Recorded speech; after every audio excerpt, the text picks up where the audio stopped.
borrow a phrase from Brent Musburger, you're looking live at the first Football Friday live chat, video chat on newsok.com. I'm Mike Sherman, sports editor of the Oklahoman.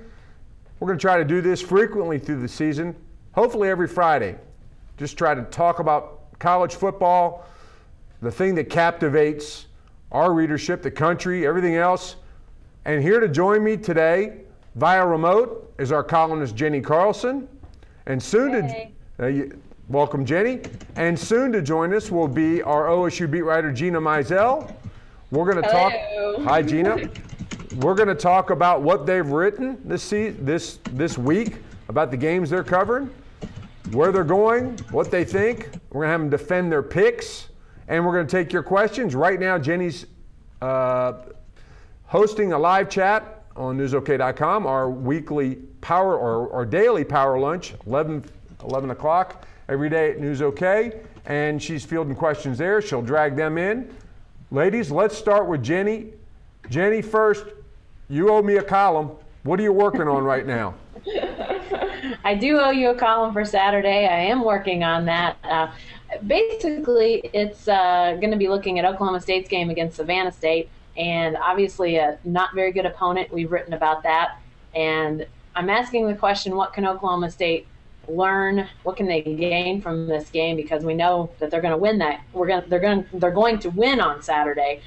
I contend that they can learn something, they can gain something, and that's a gauge on how mature this team is. I think that if they can go into this game against Savannah State, a team that's not very good at all, and they can come out of it with a limited number of penalties, limited number of turnovers, limited number of missed tackles, I think we'll have a better idea of where they stand on the maturity scale. And I think it could be a real interesting gauge of just where they are mentally. Can they go into this game against an inferior opponent and limit some of those things? I'm going to be watching that on Saturday. Of course, they've never played a more inferior opponent than Savannah State. With all apologies to the visitors from Georgia, this may be the worst opponent. Well, haven't we established that, Jenny? I think we've written ad nauseum. This is the worst opponent in Oklahoma State football history. Oh, definitely. Yeah, I mean, I think they've had some other games against not very good teams, but this is a lower level opponent. They have won only one game each of the last 2 years. I actually was looking at Savannah State last year. They were outscored 442 to 138.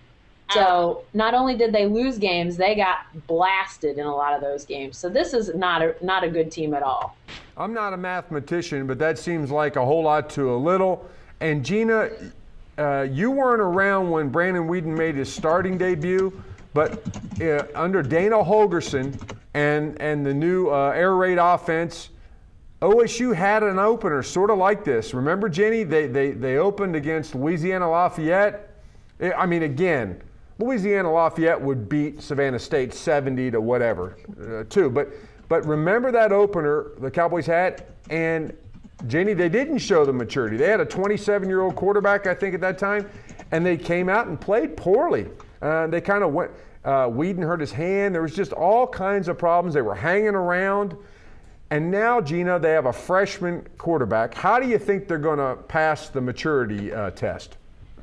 Well, I think that's something that I'm super interested in seeing is, number one, how long does Wes Lunt stay in this game? And number two, just how does he handle this? I mean, everything we've heard from, teammates, from coaches, and I mean, I've even talked to, in the past couple of days, his dad, his best friend, and his high school coach, and they all say the same thing about, just that calm demeanor, that, just level-headed, doesn't really show any sort of emotion. So I'm curious to see how he takes that and then, puts it into a situation where he's going to be playing in front of, 50,000 people or something like that. How does he handle himself?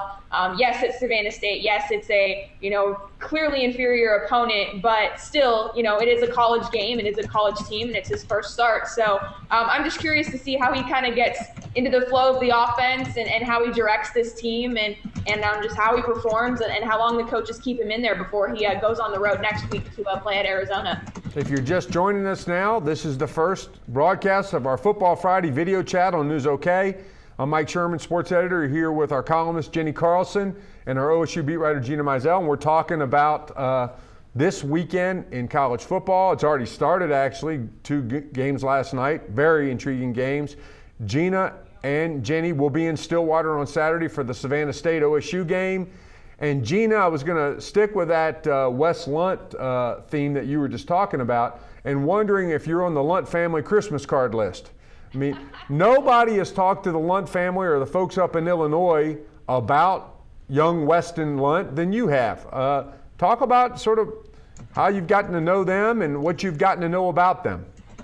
Sure. Well, I mean, that relationship started in January, and really, by chance, Wes Lunt was playing in an all-star game the day after the Fiesta Bowl, and so you basically told me to stick around, which I kind of already was planning on it anyway, since I'm from Phoenix and was going to hang out with the family for a couple days. But so I went and talked to Wes, after that all-star game, and kind of wrote a big story about him in January, and for that story, I talked to Derek Leonard, his high school coach, and I talked to his father, Andy, and so that's kind of how those relationships started, and those have continued. And frankly, I'm glad that those relationships did start in January, because I think we knew that he was going to be in the running for the starting quarterback job. Obviously, it was a 3-man race, but did we really think he was going to win it in January and February and the beginning of March? I didn't think he was going to win the job. So I'm glad that, I was able to touch base with them and establish those relationships, especially now that we can't talk to him this first year. So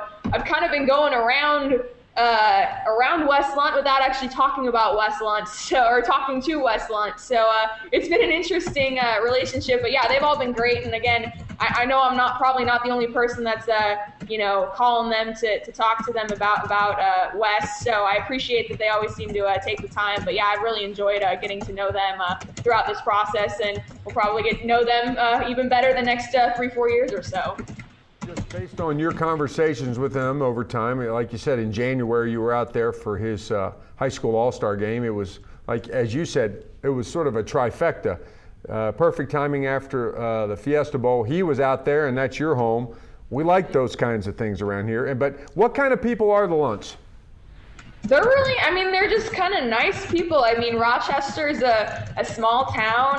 It's a suburb of Springfield, so that's kind of the closest major city that it's to. But it's kind of funny because, I'm trying to get good stories out of them. Like, hey, does he have any pregame rituals? Does he have a go-to touchdown celebration? What are we really going to get? Or even just a simple question like, hey, outside of football, what makes this guy unique? What's something special about him? And no one can really come up with an answer, as far as they're like, well, he's kind of just a, small town, homebody, that type of person. So I think the people that are in his life also kind of reflect that. So I think, some people might say his personality borders on, being boring, but I think just that low-key, kind of just calm, attitude is really what's going to serve him well, as he, is a true freshman starter in the Big 12. So, his dad has been great. Has always called me back whenever I've asked him to, and is always willing to chat. And his high school coach is he's the son of a legendary coach in Illinois, so obviously he's a very good football mind, has a lot of good pedigree. So it's been very cool, getting to know them. And his family is driving out to Stillwater this afternoon. Wes's older brother Will had his own college game last night, and so then they're making the trip all down to come to the game tomorrow. So I was asking them about their go-to spots. They have become fans of Eskimo Joe's and of Louie's and the typical spots in Stillwater, but they've estimated they've already made about 10 trips between Rochester and Stillwater, so they're getting quite familiar with the drive here, I guess you could say. I had a sudden thought. We really don't know even what Wes Lunt's voice sounds like. I think you're one of the few people who knows that. But you're one of the few people who have heard Wes Lunt speak. I guess people who got his autograph at Fan Appreciation Day sort of heard him say thanks and all that, but even that was pretty clipped. I guess his teammates in the huddle know what he sounds like, but we don't know much about that. And I thought about starting a feature, what Wes Lunt would say. And we could just say, since he can't answer the questions, we'll answer for him. And maybe on Saturday, you could get his brother and say, hey, I'm going to interview you. What would your brother say about these things? Well, yeah, maybe you're the secret person. There's a fake West Lunt Twitter account out now, so maybe are you behind that? That's what I'm getting at is, are you behind the fake West Lunt Twitter account? Because that has been created, which I guess that's a product again of us not being able to talk to him. So yeah, it's kind of interesting having to talk to his family and try to get, what he's thinking through other people. But I guess they understand what I'm trying to accomplish as far as since I can't talk to him. But you're right, his family probably would know how he'd answer certain questions. But again, that's going to be something interesting to see how that media policy, I don't see it necessarily changing this year, but just kind of how it goes once he starts playing in games and whether it performs well or doesn't perform well, people are still going to wish they could talk to him. So I don't know. It'll be interesting to see how all that goes this year. Were you describing Wes Lunt and sort of what you know about him, and then sort of talking about his personality and his upbringing, really made me think of two things, Jenny. It made me think sort of what happened when Jason White was coming on the scene at Oklahoma, and we were, driving down to we didn't have to go to Rochester, Illinois. We had a Rochester, Illinois right down here in the south part of Oklahoma City called Tuttle. And sort of describing Wes Lunt and his upbringing sort of reminded me of our stories about Jason White and his upbringing. And nobody thought he was Mr. Excitement either, did they, Jenny? Yeah, no, that's definitely true. Jason, I think, has gotten on the interesting scale, has gotten more interesting now that he's not the quarterback at Oklahoma, which is really weird because you would think there's no other time you'd be more interesting than when you're quarterbacking the Sooners. But yeah, he didn't really have a wild backstory. He was just a small town guy who played quarterback and committed to Oklahoma and went there and just had sort of obviously he didn't play right away. I think that's different as opposed to what Wes Lunt's going through. But he just kind of went in and went about his work and went about learning the offense and rose in the depth chart as he got older and as guys ahead of him left. And, it was kind of just normal. But obviously then becoming a Heisman Trophy candidate, nothing was normal. Then everything was, off the charts. It was, hey, look at this guy from this small town, and his dad runs the construction business, and then everything sort of became interesting about Jason White. So maybe as Wes goes, we'll sort of start to develop a storyline. But it is interesting that you've sort of got that small town guy that is just kind of a normal story, doesn't have sort of a wild backstory.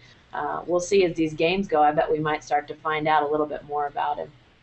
You've joined us in progress on the first Football Friday video chat. I'm Mike Sherman, sports editor of the Oklahoman. We're talking to our columnist Jenny Carlson, who will be in Stillwater for the Savannah State game, with our OSU beat writer Gina Mizell, covering the most lopsided, brutal, sort of ridiculous opener in college football this year, and possibly the worst opponent ever to visit the state of Oklahoma for a college football game. I think we've established that. We'll move on. And let's move on to the Oklahoma Sooners, who aren't playing the Green Bay Packers or the Alabama Crimson Tide themselves. They're at El Paso to face UTEP. Jenny, as we were talking about quarterbacks, I'm going to go back to this one thing. Boring is good. That's what coaches end up picking. Who are we talking? Nobody's dancing with a lampshade on their head in interviews or anywhere else as far as we know. Landry Jones, we're 5 years into this with him, and we're still trying to drag quotes out of him, trying to figure out sort of who he really is beyond his faith, his family, the love of his life, and his love of the Sooners. We know that. Jason White, as we said, he got really interesting when he started selling air comfort solutions and heating and air and trying to air condition our homes. But when he was winning Heisman trophies, kind of blah. Wes Lunt, are we on to something? Do successful college football teams need boring guys at quarterback? Well, it may be. Maybe that is the way to go. I don't know. I think that coaches do probably look for guys that aren't wearing lampshades on their head. Look at Stephen Garcia last year at South Carolina. He he wasn't boring, but he kept getting suspended and eventually got kicked off the team. And I think he was by far their best option at quarterback, but they just couldn't make it work. I think obviously coaches would prefer that guys just go out and play the game. But at the same time, I don't necessarily think college coaches are anti-personality. You see it at other positions, but it is interesting that you've got sort of those tend to be guys that play wide receiver or defensive back. I mean, you think about exciting at quarterback. What we've seen at that position is guys like Brandon Whedon and Nate Hibble, guys that are just well spoken, and you want to talk to them and want to hear their stories. You don't see guys like Kenny Stills, playing quarterback with the mohawk and that sort of stuff. Maybe we should see if we can get that done, and maybe it'd be a lot more interesting for us. May not work for the teams, but could be great for us. Bob Stoops has tried it. Believe it or not, he's recruited guys like this. But then he had Brent Rawls fall out of the back of a truck. Yeah. And he had Rhett Bomar, who couldn't find his way to the men's room in Norman sometimes. And then we had the Bomar incident at,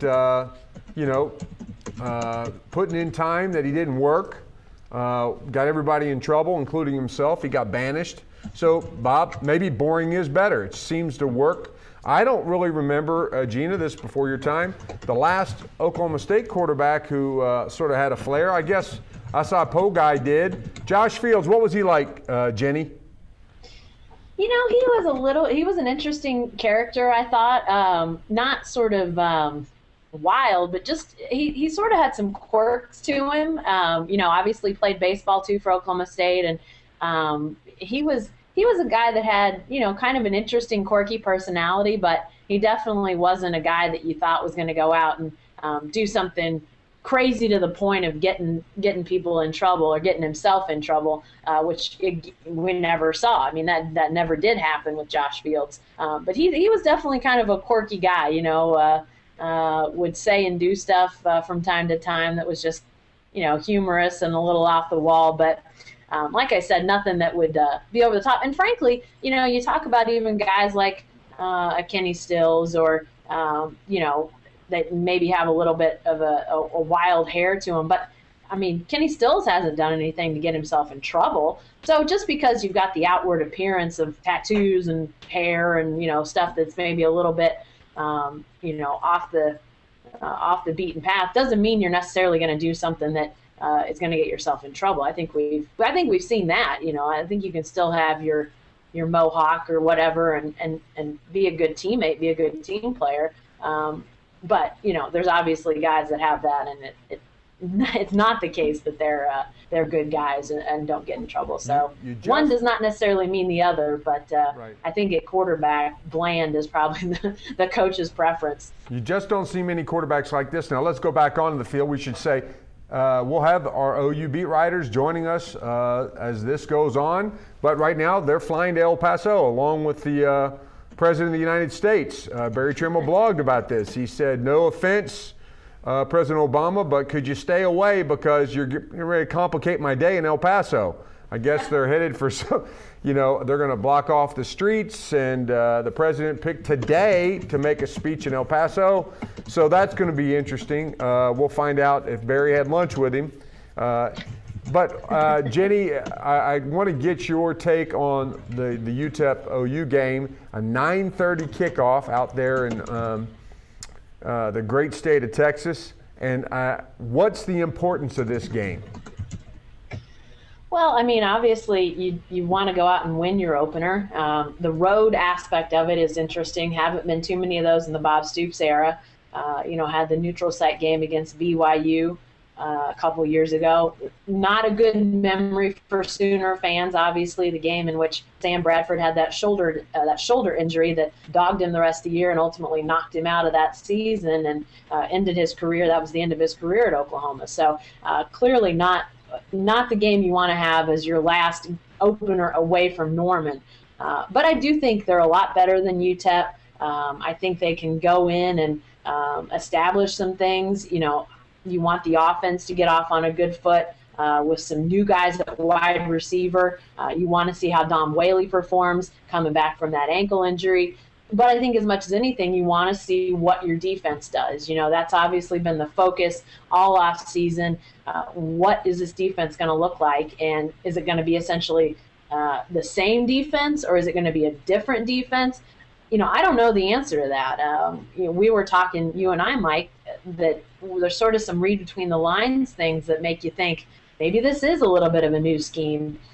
But maybe at the same time, it's just guys getting it differently than they did a year ago. I don't know. I'm going to be really curious to see, what does happen with the defense. Is it new, or is it similar but just played better? And I don't know what the answer to that is. I think we'll start to get an answer to that on Saturday. It's interesting every time not every time, but many times when we're quoting OU defensive players about what life is like now that Mike Stoops is there. Jordan Phillips did it just the other day, defensive tackle, a guy with a lot of talent, guy I keep begging to read more stories about. I guess I'm wearing the OU folks out. Jenny, if you get around to it, want to write a column about this guy from Kansas, you make me happy. He's sort of my Mo Dampier. Remember how I wanted to read all about Mo Dampier? I think this is a Mo Dampier who doesn't dance but can play. But they say these things, they're like, well, now with the new system, and then they catch themselves saying, well, not really new, but and so it seems to me there's something new cooking besides Mike Stoops and besides sort of playing with an edge. There seems to be something new in store for the Oklahoma defense, and I'm sure OU fans really are dying to see that. I was going to ask you guys, though, about the other games. We sort of have they're sort of dud games. There's nothing competitive about either of these two openers in Oklahoma. The real story is the debut. Wes Lunt, what's he look like? All these new receivers at OU, from Trey McGuire to Sterling Shepard, who we've seen in Oklahoma City, to Justin Brown, the Penn State. But if you could be at any other game in the country on Saturday, where would you be? Gina, you go first. I mean, you got to want to be at Jerry World, right? I mean, Alabama, Michigan, two traditional powers, two top 10 teams. You got the defending national champ and a Heisman candidate in Denard Robinson. That's going to be a heck of a game. I expect Alabama to win that game, obviously. But I think I was watching some stuff earlier this week on ESPN or something, and they were thinking it wasn't going to be a very close game. I think it probably will be pretty close, and I just think that atmosphere is going to be awesome. But so that would definitely be my top choice. Obviously, the Michigan State-Boise State game that's tonight would be a super fun one to be at. Again, two kind of newcomers as far as powers are concerned, but two really solid programs the past 5-6 years or so. And then that Clemson-Auburn game is also super intriguing. So those would be my top three, probably in order. But you got to want to be in Dallas, right? I'm sorry, Gina. One game per customer. I mean, there's one. I said one. So you can't take Jenny. Michigan, that's my answer. You got that. Now, Jenny can't go there. You got to pick another one. Jenny, where are you going? Wait a minute. I didn't know that we were only issuing one ticket per game. I sort of make up the rules. But, Jenny, I want to say this. That Ohio University shirt behind you, I've been dying to know. I'm wondering if that means you'd rather be in Happy Valley on Saturday to watch the Fighting Tyler Tettletons of Norman North upset Penn State. Is that what you're saying there? Okay, the story with this shirt. Okay. She froze. Come on. Okay, Jenny, finish the story. I'll finish it for her. I did, and then a few weeks later, in the mail came this shirt. But here's the thing: the reason it's on this chair instead of in my repertoire of T-shirts that I wear is because on the back of this shirt is this. Somebody. So I really can't wear this around Oklahoma because I think people will think then I'm pulling for the Sooners. So that's why the shirt lives on the chair instead of in my dresser drawer. You got cut off. You were explaining that you did a teleconference for some students up at Ohio University, and they sent you a shirt. What a nice bunch. You don't want to be at Happy Valley, though. You want to be somewhere else. Where is it?